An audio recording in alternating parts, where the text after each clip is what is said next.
Oi, pessoal.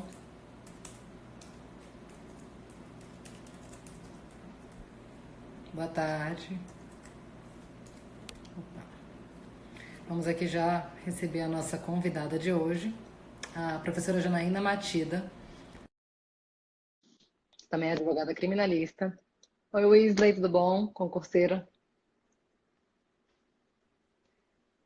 Oi, professora, tudo bom? Oi, Mayara, tudo bom? Tudo ótimo. Um prazer recebê-la aqui hoje no nosso Instagram, né? Igualmente. Estamos convidando pessoas que nós admiramos, pessoas que têm alguma coisa de importante para falar. A gente sabe que essa área criminal ela é uma área ainda que demanda muitos avanços, né? Então, nós temos um suposto sistema democrático, um suposto sistema acusatório, mas na prática, quem atua realmente na lida, no dia a dia, até mesmo na área de pesquisa, percebe que ainda falta muita coisa para a gente evoluir para esse sistema acusatório que a gente tanto almeja, né, professora? Gostaria que você É, fizesse uma apresentação sua primeiro aí para os nossos seguidores, para quem ainda não te conhece. em primeiro lugar, queria agradecer a Mayara e as defensoras pelo convite. Eu sou uma fã de carteirinha da atuação, da combatividade da Mayara. Eu conheci ela num congresso do Tribunal do Júri, que foi em Maceió. E desde então eu acompanho realmente nas redes sociais e realmente a gente precisa desse tipo de atuação, desse tipo de proatividade para que a gente consiga cada vez melhores resultados, né?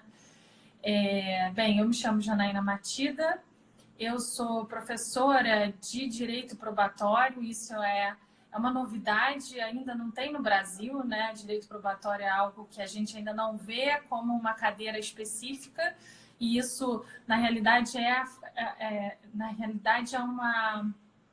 um sintoma realmente da nossa carência no desenho do próprio ensino jurídico, né? Mas, enfim, eu sou professora de Direito Probatório da Universidade Alberto Hurtado, no Chile.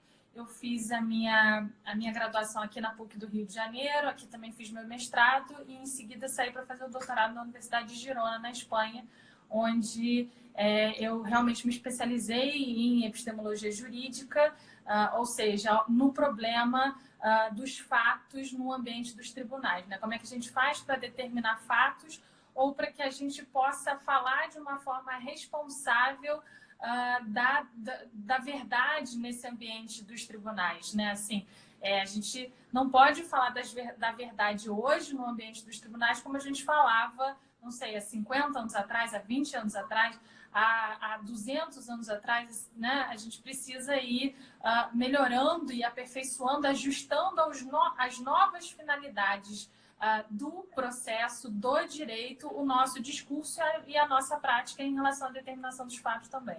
Então, a epistemologia jurídica, enquanto uma sub-área da filosofia do direito, ela vem justamente expressar esses novos compromissos que o direito quer refletir, né?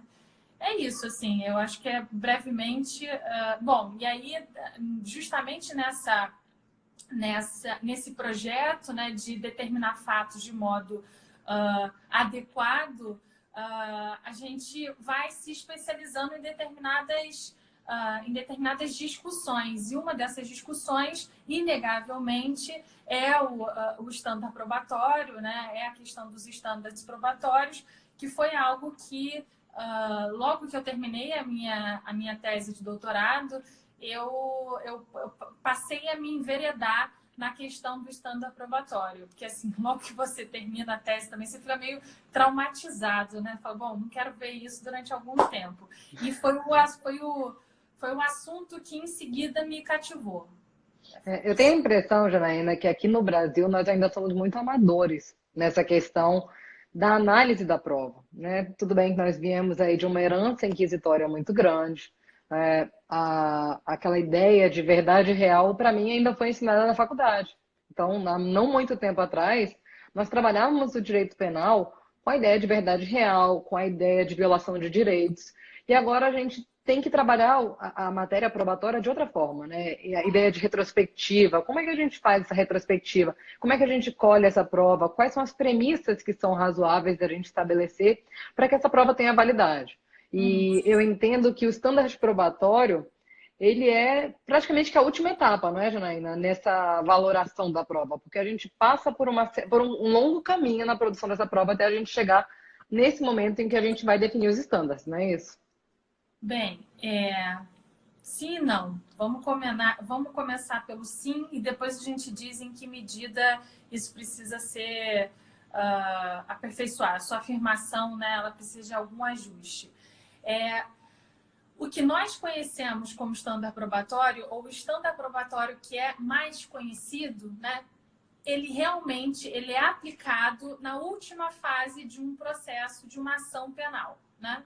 Então, quando a gente fala de além de toda dúvida razoável, né, nós estamos falando justamente desse grau de suficiência probatória que vai ser aplicado à hipótese acusatória no último momento do processo. Né? Então, já houve, o processo foi recebido, foi instaurado o processo, houve aí a instrução criminal, a instrução probatória, né? A partir da hipótese fática trazida pela acusação e as alternativas de hipótese que foram desenvolvidas aí pela defesa, e justamente depois dessa atividade probatória, né, é que traz-se então a aplicação do estândar probatório. Então, se a gente faz uso de uma divisão de etapas do processo que o Jorge Ferrer Beltrán, que foi meu orientador durante o doutorado, gosta muito de aplicar, e eu acho que é bem didática realmente, a gente vai ver essa aplicação do estândar do mérito quanto ao mérito sendo aplicado só lá no final. Então, eu vou falar um pouco desse momento do estândar final, né? Quando a gente vê já há a instauração do processo, o que acontece ali em termos probatórios? Quais são esses momentos ou fases probatórias? Existe o momento da conformação do conjunto de elementos probatórios, né? E esse é um momento em que haverá tanto o juízo de relevância como o juízo da admissibilidade probatória. Então, eu vou pedir provas, né? Porque eu vou ter um interesse em determinada hipótese fática, eu vou pedir provas e vou aí rezar pela admissibilidade de tudo isso, certo? O juiz, nesse momento, ele vai precisar ver que pedidos vai deferir e que pedidos vai indeferir. Não apenas com base no juízo de relevância, mas também com base no juízo... porque existem provas que são relevantes, cujos fatos são relevantes, mas são provas, ou são meios de prova, ou são fontes de prova que foram angariadas de forma ilícita, sem respeitar, seja direitos processuais importantes e garantidos por legislação infraconstitucional, sejam direitos fundamentais que estão lá garantidos na própria Constituição Federal. Né? Então, esse momento inicial probatório é muito importante, porque ali vai estar a matéria-prima sobre a qual o raciocínio probatório propriamente dito ele vai ser desenvolvido. Né? E aí o juiz vai raciocinar a partir dos meios de prova aos fatos que se quer provar na etapa subsequente, que é justamente a etapa, uma vez que você tem um conjunto probatório produzido, né? Assim, foi admitido e determinadas provas foram produzidas, com base nesse resultado parcial, que são determinadas informações e elementos probatórios que existem no corpo desse processo, o juiz então vai passar a fase de raciocínio probatório, a fase de inferências probatórias, né? Então, por exemplo, se eu tenho a informação a partir de prova testemunhal que o sujeito estava no edifício tal, onde foi cometido o crime tal, no dia tal, né? Então, as inferências são justamente essas pontes as pontes de raciocínio que nós realizamos no momento em que nós temos determinadas informações e queremos confirmar determinada hipótese fática. Qual seria essa, né? Que o sujeito A matou o sujeito B no lugar tal, com um utensílio, enfim, né? Então, isso acontece no momento da valoração. Agora, qual é o resultado parcial deste segundo momento probatório? O juiz, nesse segundo momento probatório, ele vai ter uma hipótese fática que ele encontra mais provável. Esse é o resultado parcial da fase da valoração. Ele vai ter uma hipótese que ele encontra mais provável do que a sua comparativa, a sua alternativa oposta. Só que acontece que mesmo essa hipótese que ele encontra que é mais provável, e aí, vamos ser realistas, o juiz geralmente, justamente porque já na fase da investigação ou fases preliminares, ele já tem muito mais contato, muito mais proximidade com a hipótese acusatória, o juiz tende a, e aí a gente também pode se apoiar em Franco Cordeiro, que fala sobre a hipótese, o primado da hipótese sobre os fatos, né? O juiz tende a entender que a hipótese acusatória, ela é mais forte. Agora, ela é mais forte o suficiente para superar um estándar probatório como o além de toda dúvida razoável? Essa pergunta é precisamente do que ele se ocupará nesta terceira e última fase. Porque, muito embora ele possa responder a partir da segunda fase, do fim da segunda fase, que ele tem uma hipótese que é mais provável do que a outra, ele ainda não respondeu automaticamente que essa hipótese que ele encontra que é mais provável do que a outra é suficientemente mais provável como para ser considerada verdadeira para efeitos jurídicos. E isso faz toda a diferença, porque o processo agora, ele não é mais, a questão da verdade no processo não é uma questão de tudo ou nada. Não é eu tenho prova ou não tenho prova, né? É uma questão de grau.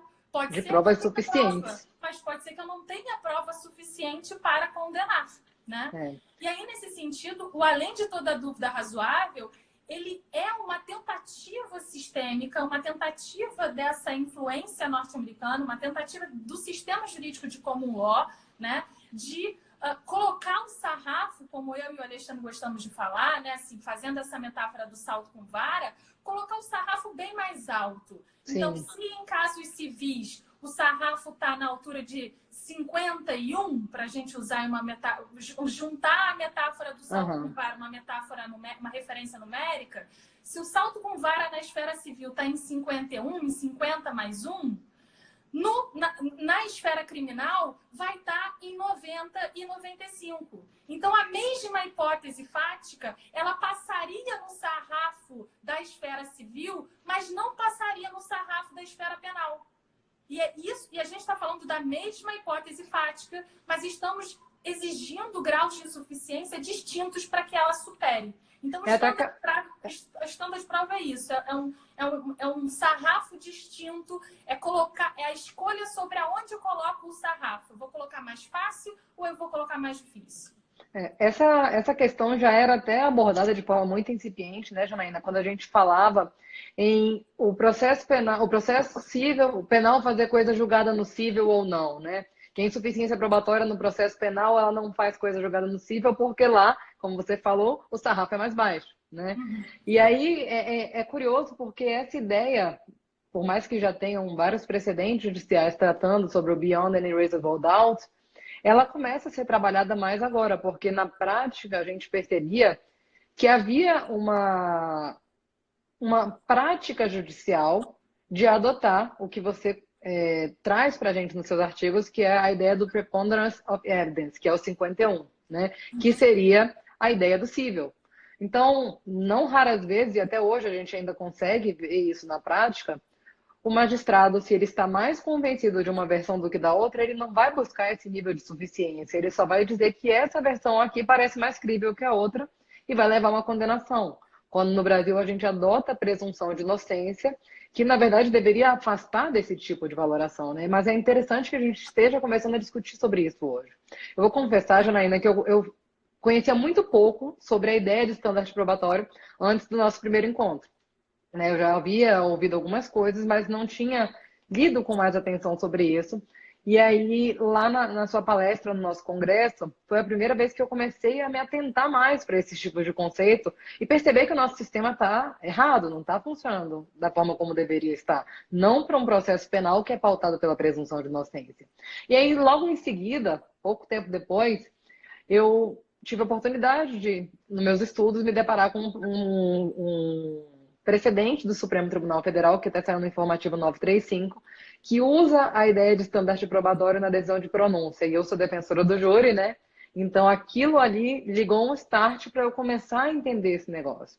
E aí eu resolvi escrever um artigo, até tá para ser publicado também, no livro do Franklin Roger, sobre essa questão dos estándares probatórios. Seus artigos foram de muita utilidade também para me trazer essa base fundante sobre... Porque pouca gente fala sobre isso, né, Janaína? Aqui no Brasil, especialmente, pouca gente fala sobre isso. E aí eu comecei a perceber que nós temos que bater mais em cima disso na prática. Que não podemos aceitar as condenações fundadas no 51. 51 não pode levar uma pessoa a ser condenada. É isso mesmo. E assim, a gente está realmente... Esse seu sentimento, essa sua intuição, né? Não é nem sentimento e intuição, na realidade é o que você... É a sua experiência, né? Porque você atua diretamente nisso, é absolutamente confirmada, porque quando a gente percebe as práticas no Brasil hoje em dia, embora a gente tenha começado a falar sobre standard probatório e falar sobre além de toda dúvida razoável, isso é algo que eu também trabalho num artigo que eu escrevi com o Antônio Vieira, que saiu pela RBC Crim, né? O fato de que a gente tenha começado a usar a expressão e que os nossos tribunais tenham começado a usar, a empregar a expressão além de toda dúvida razoável, não significa, né, não significa maior racionalidade para o nosso sistema. Por quê? Porque, em realidade, o que a gente vê por aí é que os nossos magistrados substituíram, né, o convencimento íntimo, né? Ou seja, eu entendo que tem prova sim porque eu entendi que tem prova, porque eu estou convencido disso. Em vez de falar de convencimento, né, começou a falar do além de toda dúvida razoável. Então, assim, a gente tem que ter ainda muito cuidado com o uso retórico, um reforço apenas retórico e vazio, só para a gente conseguir realmente estar aí up to date, estar na moda, estar usando as mesmas expressões que em outros sistemas jurídicos se está usando, né? Porque isso é uma sedução vazia. Na realidade, a maior garantia para os nossos jurisdicionados, né, vai ser conseguida na medida em que a gente entender que uma referência à estándar de prova é realmente uma referência à suficiência que a hipótese acusatória precisa alcançar em termos de provas e não em termos de convencimento do juiz. O juiz precisa se convencer por provas. Então, a gente, assim, falar de estándar de prova é justamente tentar trazer um critério extramental, ou seja, eu não posso ficar na cabeça do juiz, ele precisa me justificar o porquê que ele está se sentindo convencido. E se sentir convencido tem a ver um apelo aos elementos probatórios que contextualmente foram produzidos no ambiente do processo, né? E aí, eu me recordo um momento no seu episódio de Criminal Player, que você fala sobre júri e a produção de provas, né, na etapa do júri, né, que assim já foi pronunciado, e aí o juiz não faz ali,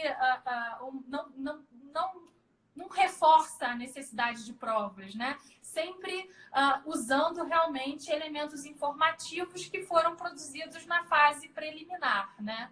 E como isso é realmente preocupante, porque a fase preliminar, como todo mundo já sabe, não teve contraditório ali, né? E não havendo contraditório, existem muitos elementos informacionais que, inclusive, não têm o controle da cadeia de custódia daquela prova, né? Sim. E tudo isso vai entrar, de qualquer modo, a partir de um uso muito persuasivo da linguagem que a acusação eventualmente pode fazer, inclusive com o auxílio do juiz, né? Sim. Esse tipo de decisão, né, é absolutamente incompatível com a afirmação de que nós temos um estándar de prova parecido com além de toda dúvida razoável. Sim. Porque além de toda dúvida razoável significa que todas as hipóteses fáticas compatíveis com o estado de inocência foram afastadas por provas. Ou seja, eu analisei todas as provas e não sobra uma hipótese fática que seja compatível com a hipótese da inocência. Porque se houvesse, era com essa que eu tinha que ficar. Então, Exatamente. a gente não tem nada parecido ainda com o além de toda dúvida razoável de forma concreta no nosso sistema de justiça, né? Virou um jargão jurídico, né, Janaína? Ainda é. A gente tem que, na verdade, a gente tem que fazer o caminho oposto, né? Ainda é um jargão jurídico e a gente tem que ir aí. Quanto mais a gente discuta sobre raciocínio probatório, né? Mais a gente... É aquela coisa do Foucault mesmo. Saber é poder, né? Quanto mais a gente discuta, esteja na ordem do dia, todas as questões relativas ao raciocínio que o juiz faz sobre as provas e os fatos, né? Mais controle nós teremos sobre a racionalidade desse raciocínio. Mais a gente vai poder cobrar sobre esse raciocínio. Então, a gente, como você mesmo falou, a gente está muito incipiente, a gente fala disso há muito pouco tempo. Então, quanto mais a gente discutir sobre estándar probatório, mais conteúdo a gente vai dar realmente para essa discussão. A gente vai sair realmente desse decisionismo em que a gente ainda reside, né? Janaína, só para situar um pouco nossos seguidores aqui, eu sei, a gente meio que já deu uma pincelada sobre isso, mas como é um assunto um pouco recente, o pessoal perguntou aqui novamente. Explica de forma mais, pode ser de uma forma sucinta, bem objetiva, o que consiste o estandarte probatório, porque algumas pessoas ainda não conseguiram pegar exatamente o que são os estándares probatórios. Gente, um estándar probatório, né? A gente chama de estándar probatório justamente esse grau de suficiência. Então, um grau de suficiência que precisa ser alcançado por uma hipótese fática, por uma descrição de fatos que é trazida pela acusação, né? A acusação traz uma alegação dos fatos. A acusação diz, por exemplo, que José é responsável pela morte de João, né? Que José matou João, né? Essa hipótese acusatória, ela só pode ser considerada verdadeira no interior do processo e, a partir daí, seja entregue a consequência jurídica para o José, né? Se essa hipótese superar o grau de exigência, for mais forte do que o grau de exigência escolhido pelo processo penal.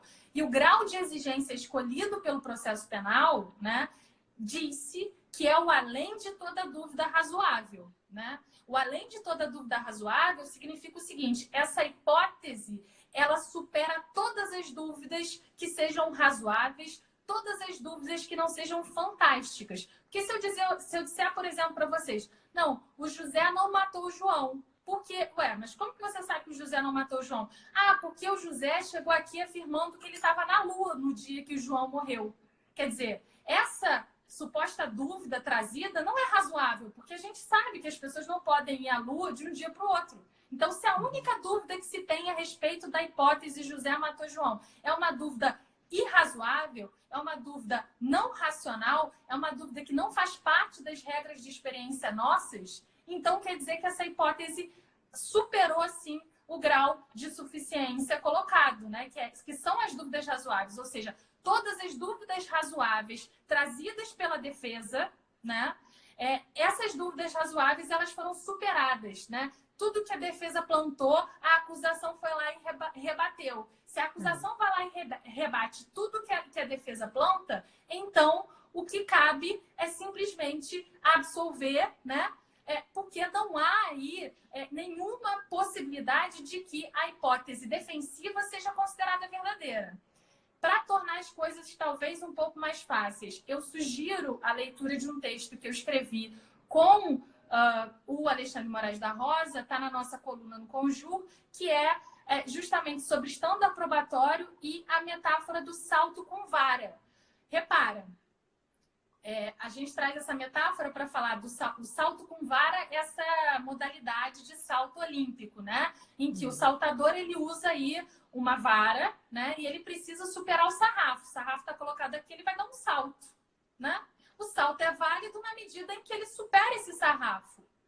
Se ele cai antes, se o sarrafo cai ou ele não passa, o que acontece? Aquele salto não contou.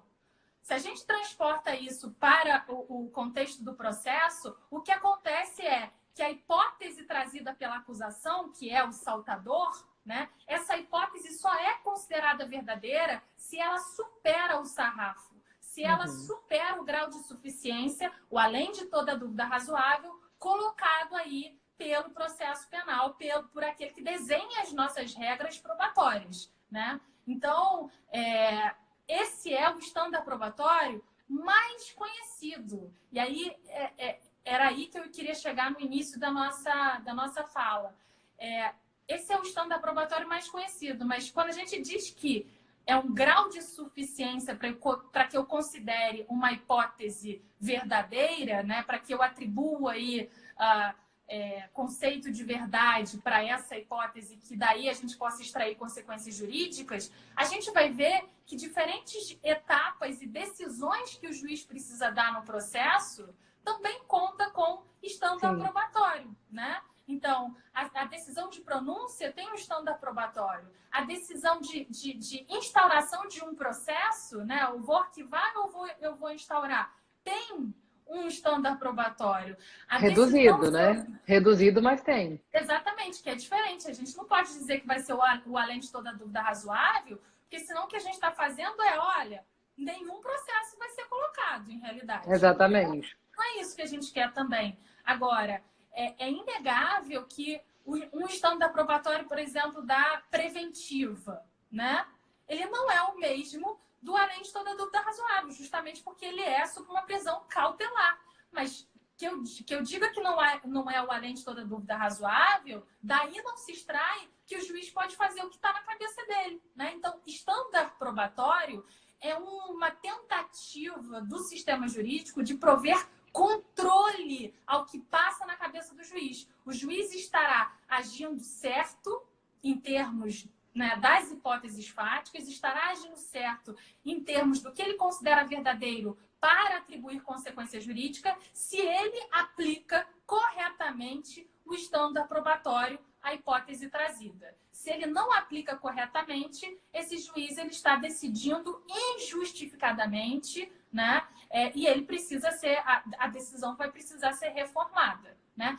Aí o estándar probatório de mérito que mais é compatível com uma interpretação robusta da presunção de inocência é o além de toda dúvida razoável, né? Agora, existem muitas propostas, muitas críticas, primeiro, né? Muitas críticas ao além de toda dúvida razoável, porque continua sendo uma referência a um estado mental do juiz, né? Eu falar de dúvida razoável. Por que eu não falo das hipóteses fáticas e não de um estado mental do juiz, né? Então, continua tendo muita crítica, e tendo muita crítica, existem propostas de reformulação de um outro estándar penal para a suficiência das hipóteses fáticas que não seja tão problemático assim. Então, nos Estados Unidos, por exemplo, tem o Larry Loudon, que é um epistemólogo famoso, que faz muitas críticas ao além de toda dúvida razoável.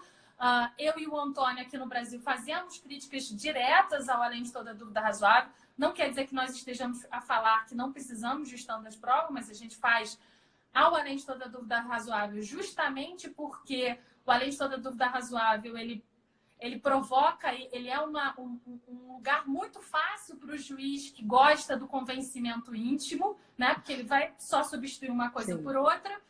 E, enfim, o Jorge Ferrer Beltrán, na Espanha, também fala contra o além de toda dúvida razoável, e todos nós estamos tentando, sem êxito ainda, é importante salientar isso, né? Colocar um substitutivo ao além de toda dúvida razoável. Talvez porque já está na moda, né? E é tão forte essa referência semântica que ninguém quer abrir mão de falar de dúvida razoável. Mas então a gente precisa dar uma concretude, um conteúdo a essa expressão que não seja compatível com decisionismo e arbitrariedade na decisão sobre os fatos. Eu vou só fazer um cumprimento aqui à minha colega, a professora Kate, que está aqui assistindo a nossa live, tá adorando, ela também é defensora do Tribunal do Júri. Cumprimentar também o meu colega, o Túlio, que é defensor público de Minas, que inclusive vai fazer uma live com a gente na semana que vem aqui sobre júri. Janaína, sobre esse ponto que você conhece o Túlio, né? Ele vai estar aqui com a gente semana que vem. Janaína, sobre essa questão que você falou especificamente sobre o risco de, além de toda dúvida razoável, se transformar em um decisionismo, É um grande dilema, né? Porque a gente tem muita dificuldade de trazer uma forma que não vai amarrar o juiz, que não vai voltar, por exemplo, para o sistema de prova tarifada, né? Então é Uhum. difícil achar um meio termo ali, né? Pelo menos dessa forma, a gente tem uma forma de controle intersubjetivo das decisões. Então, a decisão vai ter que estar muito bem fundamentada para que outra pessoa, ao rever essa decisão, consiga chegar àquela mesma conclusão, né? E isso é muito interessante, porque a gente não pode esquecer que a gente tem que partir sempre da premissa da presunção de inocência, e isso tem que ficar evidente para qualquer julgador que reveja aquela decisão, qualquer pessoa que tenha acesso àquela decisão. E é isso, inclusive, que o ministro Gilmar Mendes fala no voto dele, nesse precedente que foi divulgado no informativo 935. E eu acho muito interessante, porque lá a gente não está falando de além de toda dúvida razoável, porque lá se fala da decisão de pronúncia. E a decisão de pronúncia, como você mesmo já falou aqui na sua exposição, que foi brilhante, eu acho que esclareceu todas as dúvidas de quem não tinha entendido ainda o que era o standard probatório, a decisão de pronúncia ela exige um standard menor, né? Porque a criação da figura do tribunal do júri prevê um procedimento escalonado, em que o juiz, numa primeira fase, faria uma análise daquele processo, mas não decidiria com suficiência, porque essa análise com suficiência estaria substituindo a decisão do jurado, que é o juiz da causa. Mas não se tem dado a devida suficiência probatória a essa decisão de pronúncia. E essa é a grande preocupação, e é o que eu falo no meu episódio do Criminal Player. Porque tem inúmeros precedentes do STJ que admitem os elementos de informação do inquérito para conduzir esse processo ao tribunal do júri. Então, talvez a gente tenha que começar a trabalhar também esses estándares probatórios intermediários, porque aí eu acho que a gente tem a maior chance de cometer uma injustiça. Com Porque você certeza. entrega para o juiz leigo um processo com elemento de informação, um juiz que não tem a menor consciência do que é o artigo 155 do Código de Processo Penal, ele vai tratar tudo como prova. Com E certeza. aí, nos crimes mais graves que a Constituição quis resguardar um indivíduo, nós estamos colocando ele de forma mais vulnerável para um julgamento vazio, né? Então, é muito importante que a gente trabalhe essa questão dos estándares probatórios, porque isso abre uma discussão também para essa fase da pronúncia, É muito importante. que não precisa do beyond any reasonable doubt, mas precisa de um pouquinho mais de robustez. Precisa de racionalidade, precisa de standard também. Eu tenho, no meu episódio de Criminal Play, então, antes de eu ter o Improvável, o Alexandre me chamou para gravar um episódio que foi sobre standard probatório. E eu sempre que eu sou chamada para falar sobre standard, eu gosto de dizer o seguinte, que o standard ele é uma ferramenta absolutamente necessária, tá? Por quê? Porque sempre, justamente porque a questão da prova é uma questão de grau, né? Eu dizer que um enunciado, que uma declaração, que uma afirmação sobre os fatos, ela está provada, eu vou ter que dizer suficientemente, porque é uma questão de grau, né? Uhum. Só que, assim, o standard probatório é só uma das ferramentas que um sistema probatório, que as regras probatórias, né, conta para garantir essa racionalidade, para garantir a correção do raciocínio probatório, do raciocínio sobre os fatos, né? Ainda mais o além de toda dúvida razoável, ele mora, como a gente viu, lá no final do processo. Se a gente quer garantir processos corretos do ponto de vista da prova, do ponto de vista dos fatos, a gente tem que olhar, inevitavelmente, para a fase preliminar, com muito cuidado. Porque o que os policiais fazem em sede policial é algo muito importante. Olha só, aqui no Brasil, e a gente, não só no Brasil, mas a gente ainda não tem dados robustos a respeito disso, assim, unificados, mas a gente sabe que o reconhecimento de pessoa é um meio de prova muito importante. E a gente também sabe que a prova testemunhal é outro meio de prova muito importante. E esses dois meios de prova, né, eles aparecem por primeira vez em tudo que vai ser o processo no final, né? Se for instaurado o processo, né? Esses elementos probatórios, eles surgiram né? Justamente no bojo da fase da etapa preliminar. E não é à toa que a gente chama o reconhecimento pessoal, né, de prova irrepetível e de antecipação. Por quê? Porque uma vez que você faz, não, se você faz mal, não tem como fazer de novo. Porque aquela Exatamente. pessoa que foi mostrada, né, que chegou lá na unidade policial para reconhecer alguém, e depois ela é mostrada de novo para essa pessoa é mostrada de novo para ela na audiência, ela vai dizer, essa pessoa aqui? Ela vai falar, é. E ela vai Sim. falar, é, porque ela foi efetivamente apresentada para aquela pessoa. Quando? Na unidade policial. Quer dizer que ela está recordando daquela pessoa porque aquela pessoa era a da cena do crime ou porque ela viu aquela pessoa na unidade policial. A nossa memória, ela não funciona de modo a cindir os fatos episódicos desse modo. Então, a forma como a gente produz elementos probatórios e elementos informativos para ser técnica e separar o que é prova e o que é elemento informativo, né? Importa muito no resultado que a gente vai produzir no processo, né? E nesse sentido, se a gente quer um processo que traga para nós resultados confiáveis, não basta que a gente faça, assim, não vai ser suficiente que a gente mantenha o nosso processo igualzinho, ou seja, pode produzir esses elementos informacionais de qualquer jeito aí na polícia.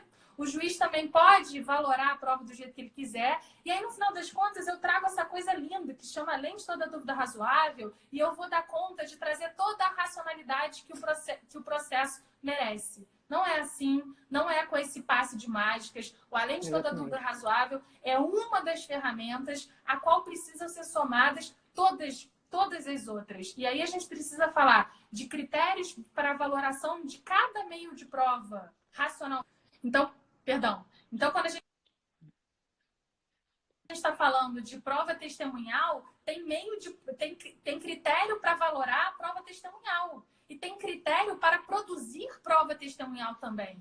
Aí o critério para produzir prova testemunhal só tem que ser aplicado pelo juiz no momento que está tendo a oitiva lá na audiência? Não, porque no momento em que aquela prova testemunhal ainda estava na pré-história e era mero elemento informacional, a falsa memória pode ter sido produzida pela forma como o delegado de polícia ou o inspetor ou o responsável pelo ato, pelo feito, né, perguntou, inquiriu, sugeriu determinadas respostas no momento de fazer a pergunta. Então, a falta de técnica na produção, né, coloca a perder a racionalidade de uma decisão. A única coisa que vai dar para fazer realmente num cenário em que tudo continua péssimo é absolver. Mas vai ser absolver pela presunção de inocência, vai ser absolver pelo além de toda dúvida razoável, e esse não é o processo penal, né? O processo penal que só absolve, né? Embora aqui eu esteja falando com uma defensora, né?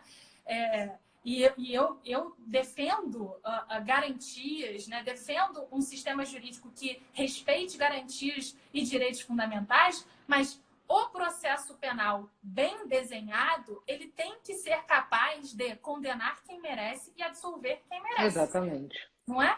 E sendo assim, produção e valoração também merecem atenção, não é só estándar probatório. E mesmo falando como defensora pública também, Janaína, a intenção nossa, como defensoria pública, assim como sua, como advogada criminalista, não é absolver a qualquer custo, mas é garantir que o processo seja justo, que o processo seja razoável, que as regras do jogo sejam jogadas de forma adequada. E, infelizmente, realmente, essa é uma realidade que não existe no nosso país. Porque, primeiro, se a gente mudar os estándares probatórios, a gente vai controlar uma fase do processo, como você falou. Todo o resto está deturpado. Então, não era bem uma pedra de salvação, mas já era um alento à criação do juiz das garantias, a criação da exclusão dos autos físicos do processo, que a gente não sabe se isso efetivamente vai acontecer, mas eram situações que o pacote anticrime, curiosamente, trouxe para aproximar mais de um conceito de justiça. Ia resolver? Não ia, porque por mais que a gente exclua os autos do inquérito, aquela fase inquisitorial, ela passa por muito pouco controle de juridicidade. Então, a criação de falsas memórias, ela pode ser reproduzida no judiciário e isso a gente vai continuar tendo no nosso processo. Mas enquanto o nosso judiciário não se atentar de forma séria, há essa necessidade de reconhecer as nulidades, por exemplo. Alguém aqui até comentou aqui sobre isso. O sistema de nulidades é essencial e realmente é. Enquanto a gente achar que o artigo 226 do Código de Processo Penal é uma mera recomendação e que a gente não precisa adotar os parâmetros minimamente razoáveis, porque não vão resolver o problema do reconhecimento, mas são minimamente razoáveis para que se proceda a um reconhecimento que dê um resultado idôneo. Enquanto nós entendamos que as nulidades relativas no processo penal se convalidam, que a nulidade absoluta demanda a demonstração de prejuízo, o estandarte probatório não vai resolver o nosso problema. Porque ele vai valorar provas e elementos de informação que foram produzidos de forma indevida e vão gerar uma cognição indevida no magistrado. A única coisa que caberia num cenário desse é sempre absolver. O além de toda dúvida razoável, ele teria que ser milimetricamente aplicado e a aplicação dele seria, olha, vamos absolver, porque o juiz ia ter que olhar e também é contraintuitivo pensar o seguinte, o juiz que não foi capaz de controlar nenhuma a admissibilidade e a produção de provas ilícitas, vai ser o juiz que vai saber aplicar o além de toda dúvida razoável? Quer dizer, na verdade, se não há juiz de garantias e ele foi o juiz que deferiu aquela produção de prova, ele não vai dizer que aquilo é ilícito. Logo, ele vai dizer que aquilo contribui para superar o estándar de prova. Então, a gente está num cenário... Assim, a gente precisa de um cenário em que, embora nenhum desses elementos sejam suficientes sozinhos, ou seja, o estándar probatório não é suficiente sozinho, né? Mas a gente precisa de um cenário em que a gente, juntando todas essas partes que são não suficientes, que são insuficientes sozinhos, juntas, elas nos trazem um cenário, né, mais adequado do ponto de vista epistêmico, mais adequado do ponto de vista de trazer esse discurso da verdade de uma forma não cínica, de uma forma em que a gente, de fato, esteja preocupada com a determinação correta da hipótese fática, né? E aí, assim, a gente recordar também que o processo penal ele precisa dos fundamentos dos fundamentos, que foi até algo que apareceu no texto que o Jacinto fez, respondendo o texto que eu e o Alexandre tínhamos feito sobre o estándar probatório, e ele falando justamente isso, assim, que, falando para mim e para o Alexandre, né, bom, para as pessoas que nos leram, óbvio, escreveu e publicou, mas falando que toda essa discussão sobre estándar probatório é interessante, sim, mas precisa dos fundamentos dos fundamentos. E nos fundamentos a gente precisa combater uma mentalidade inquisitorial da nossa magistratura, do nosso órgão acusatório, né? A gente precisa, de fato, trabalhar por uma separação entre essas funções. Uma coisa é acusar e a outra coisa é julgar. E, nesse sentido, tudo que embace a imparcialidade do julgador contribui para uma incorreta determinação dos fatos, né? Sim, com certeza. Vou até trazer aqui uma consideração de um colega também, defensor Weasley, que demonstra muito como esse nosso sistema ele está precisando de algo como o estándar probatório. O reconhecimento da vítima leva à condenação e a palavra do policial também é suficiente para a condenação no crime de tráfico, né? Então, em que momento a gente aceitou como suficiente a palavra do policial que efetuou a prisão para levar a uma condenação de uma pessoa, né? A gente tem que fazer esse tipo de reflexão também, né, Janaína? Porque quem atua na área criminal, né, especialmente na Defensoria Pública, que absorve cerca de 90% dos casos criminais, pelo menos aqui no Distrito Federal é mais ou menos essa proporção, principalmente a grande volume de processo, né? Nós percebemos que é muito fácil condenar. É muito fácil condenar. Muito, porque então, na realidade a gente conta com presunção de veracidade, a gente conta na realidade com critérios de prova legal, né? Assim, o juiz a credibilidade de qualquer prova testemunhal, ela é construída no decurso do processo. né? Nenhuma palavra deve ser suficiente para a condenação. Não importa se é da vítima, e aí a prova é difícil mesmo, né? Porque, assim, a prova de um estupro é uma prova difícil. Agora, quando a prova é difícil, então a gente esvazia a presunção de inocência? Quer dizer, é uma garantia, é uma conquista civilizatória a nossa presunção de inocência. Então, a gente vai dizer que quando houver crime contra gênero, a gente não precisa da presunção de inocência? A gente assume o risco de colocar inocentes atrás das grades por crimes... E com penas altíssimas. Penas altíssimas. Pois é, por penas altíssimas. Neste estado de coisas inconstitucional que nós temos, né? Agora, inclusive, com pandemia. Quer dizer, eu tenho um artigo sobre esses dois assuntos. Tem um artigo sobre a palavra da vítima nos crimes de gênero. Telefone, gente, vai tocar lá dentro. E a palavra do policial. Esse da palavra do policial deve sair hoje, amanhã, alguma coisa assim. Que é a publicação do novo boletim do IBADPP, né? E eu falo sobre o valor probatório da palavra do policial, né? Da súmula 70 do Rio de Janeiro, do TJ do Rio de Janeiro. E no que refere à palavra da vítima, eu também falo, assim, num outro artigo, num livro que foi organizado pelo André Nicoliti, está na minha página no Academia. E assim, a palavra da vítima, ela deve ser suficiente? Qual é o valor que a palavra da vítima tem? Porque a gente vive num momento, num sistema muito paradoxal. A palavra da vítima é entendida como suficiente para a condenação, né? Só que essa mulher, ela é recebida como uma mentirosa desde o primeiro momento em que ela vai à unidade de polícia. Ela é tratada por todos ali como se ela fosse uma mentirosa, e ela é revitimizada, ela sofre vitimização secundária oferecida pelo sistema penal, né? Ali no momento, na ponta do processo em que ela vai lá relatar, em que ela vai fazer uma denúncia, ela é tratada como se ela fosse uma mentirosa. Então, a gente vive uma situação muito paradoxal. A gente diz que a palavra dela é suficiente. Sim, suficiente para essa mulher que aguentar até o final. Porque ela recebe todos os desestímulos para que ela não procure a ajuda do Estado, porque ela sabe que ela vai ser maltratada, que ela vai ser julgada, que ela vai ser prejulgada, e que ela vai ser revitimizada nas unidades policiais. Então, e, ao mesmo tempo, o que a gente oferece enquanto estímulos e incentivos para a investigação adequada? Nenhum. Porque quando a gente diz que a palavra de alguém é suficiente, o incentivo que nós damos para os policiais que cuidam é que, olha, vocês não precisam procurar nenhum elemento de corroboração do que a palavra traz, né? Então, se essa pessoa afirmou é suficiente, então o policial não precisa procurar corroboração de elementos externos à palavra dela ou à palavra dele mesmo. É ele que está afirmando que o sujeito tal estava com não sei que quantidade e que agia com ímpeto de lucro.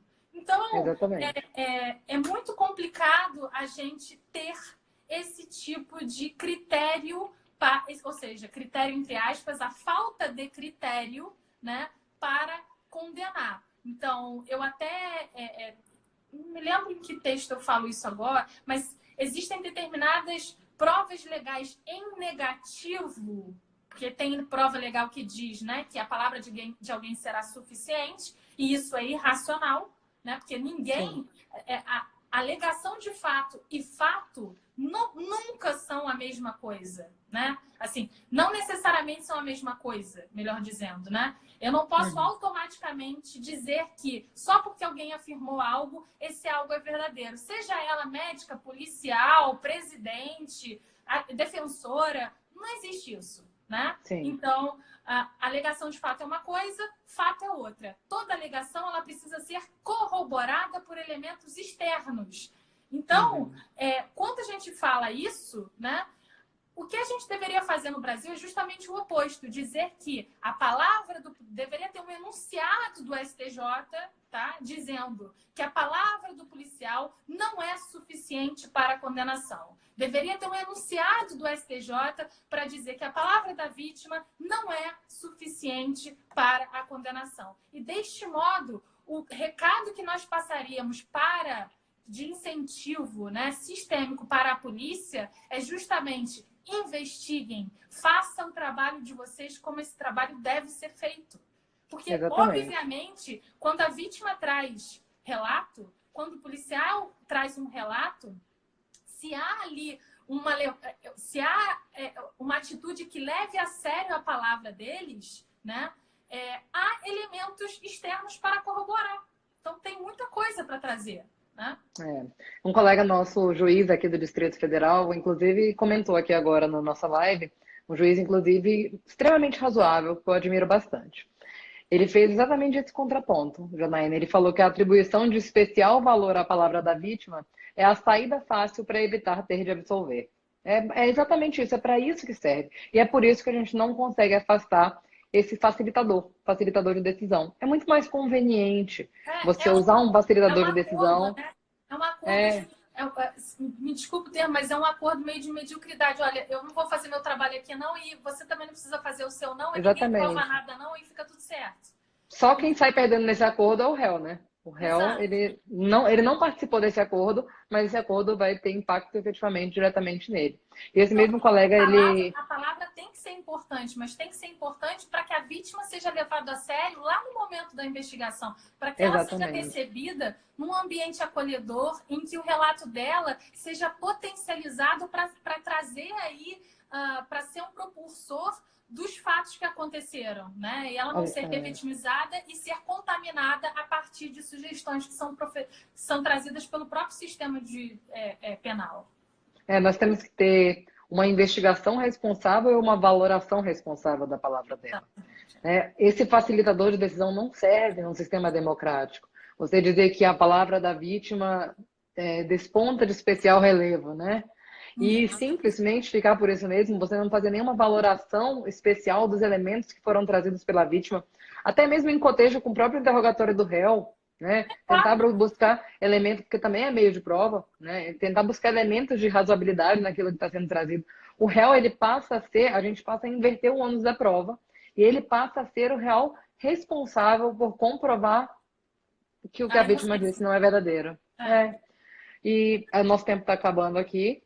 Eu vou ler uma última pergunta aqui de uma seguidora, e aí é para a gente poder encerrar e não sair daquele jeito abrupto, assim, né? Que abandona a live e deixa por isso mesmo. Mas uma seguidora perguntou aqui antes se o grau de culpabilidade no tribunal do júri, dentro do além de toda dúvida razoável, significa que se ainda restar alguma dúvida, os jurados têm de ser convencidos a absolver. Complicado, né, Janaína, falar sobre esses estándares probatórios no tribunal do júri, né? Olha, eu tenho uma amiga, né? E também ela é co-colunista comigo na Limite Penal, que é a Marcela Mascarenhas Nardelli. A Marcela, ela tem um livro sobre Tribunal do Júri, né? E sobre racionalidade probatória no Tribunal do Júri. É evidente que não é um trabalho descritivo, é um trabalho, né, de análise normativa, então ela quer ali trazer realmente elementos críticos para que a gente construa um novo ambiente de provas no júri, um novo ambiente de determinação dos fatos no júri. Aliás, o Gilmar Mendes até cita bastante o trabalho dela. E, assim, o que a gente pode falar sobre isso? Aliás, na semana passada saiu um artigo dela no Conjur, tá? Sobre levar os jurados brasileiros a sério, né? E é importante pensar que, se bem é certo que os jurados foram os sujeitos reconhecidos constitucionalmente para decidir sobre fatos em determinados crimes, né, para determinados tipos penais, e que é soberana a sua decisão, em nenhum sentido a gente deveria interpretar isso como uma licença à irracionalidade. Não é soberania irracional. E os jurados, eles têm todas as capacidades cognitivas que o juiz de direito e que nós, advogados e defensores, temos. Então, por que não podem ser a eles ser passado, por exemplo, instruções sobre o que é o além de toda dúvida razoável, como opera a presunção de inocência, falar sobre raciocínio probatório, do meio, assim, o sistema norte-americano faz uso de instruções para o júri. E nós também poderíamos pensar no sentido de instruir o júri, em nenhum sentido tomando o seu lugar, mas em algum sentido colaborando sim para uma racionalidade, né? Então, bases racionais para que eles desempenhem a sua soberania sobre os fatos. Então, eu acho que não Bacana, há Janaína. incompatibilidade entre o além de toda dúvida razoável e a decisão tomada pelos jurados, mas a gente precisa desenvolver, realmente incentivar essa cultura pelo raciocínio probatório e por instruções aos jurados. E esses mecanismos devem ser assumidos pelo próprio judiciário, né? Porque nós, defesa, já fazemos a nossa parte, mas muitas vezes é recebido com uma certa resistência por parte dos jurados, porque eles percebem que há polos antagônicos no processo. Então, é da responsabilidade do judiciário fazer isso, demonstrar para o jurado como ele deve julgar, o que se espera dele naquele momento, né? E não simplesmente jogar o processo no colo dele e falar, ó, julga aí, ninguém vai saber o que você votou e vai ficar por isso mesmo, porque a gente acaba correndo o risco da irresponsabilidade e da irracionalidade da decisão, não é? Exatamente. Exatamente. Obrigada, Janaína. Foi um prazer muito grande ter você aqui. Acho que a gente podia ficar durante horas falando, porque tem muita coisa bacana para falar sobre isso. É um assunto inovador, é um assunto que desperta, né, os âmagos, a nossa curiosidade, a vontade de aprender mais e de poder aproveitar mais isso, né, num processo penal tão injusto que a gente ainda tem no nosso país. Então, obrigada por compartilhar um pouquinho do seu conhecimento com a gente.